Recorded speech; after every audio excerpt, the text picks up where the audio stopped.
Hello and welcome back. As you can see from the surroundings, we're in a slightly different place. That's because I'm broadcasting to you now from my cabana. This is something my wife put together because she's a very nice person, and she heard that Neil Gaiman had his own gazebo. If you don't know, if you go online, you can look it up and you can find this really cool place that he has. I think it's in his backyard. I'm nowhere near Neil Gaiman's level, but my wife decided to make me a cabana anyway. We don't actually have a house out here yet, so it's just a cabana. I'm kind of in the middle of nowhere, as you can see. There's lots of mountains, there's lots of trees, and I'm really kind of isolated, which is fantastic because when I write, I really like to be completely isolated. If I get distractions, it's quite an annoyance. When I go to a coffee shop, I brainstorm, but when I'm actually writing, when I'm actually I have to hear the words.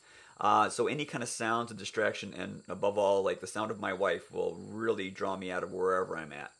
So this has been a really great place, and she's put this together for me, and I'm going to be broadcasting to it for the next few times. Welcome to the cabana.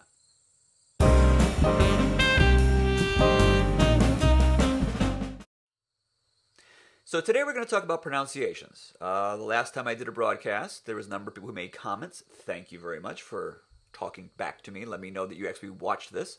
There was two major topics that I remember. One was they were interested in the bookcase behind me, which is now gone.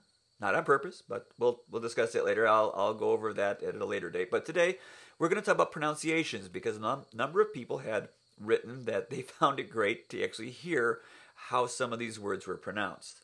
I thought most of them were kind of easy to pronounce. It turns out that I was wrong. But that aside, we're going to go over the few of the obvious ones.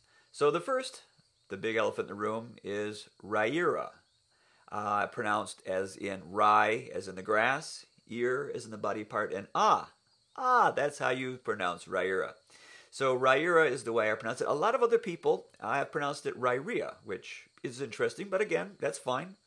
You bought the book, you can pronounce it any way you like. Another problem child has always been the flying thingy thing, which is actually pronounced Gilarabrin. The Y at the end of that is sort of a Welsh sound to it. So Gilarabrin is flying thingy things. Another one that people have often had some problem with, although not too much, is Ben Esarhaddon, the wizard. Let's see. This one I thought was actually pretty much kind of phonetically easy to do, but the Elven Tower of great fame is Avanpartha. And the ancient city, which I've actually heard some people do a derivation of, is actually how I pronounce it would be Persepliquis, with the Q having a K sound. Now, the land and the country in which most of this takes place would be Avrin. And the new book that I have coming out, because it has not been on audio yet, I'll be working on that very soon, that book would be pronounced Death of Dulgath. So that should arm you with most of them. There is one that I actually found it strange that some people did mispronounce, because I didn't expect anyone to mispronounce this one. Would be Arista. Now, a number of people have pronounced that Arista. I guess that's fine. Again, pronounce it any way you like, but how I would pronounce that would be Arista. Arista as in Don, Ulrich as in Don, that kind of thing. So, I hope this has been helpful.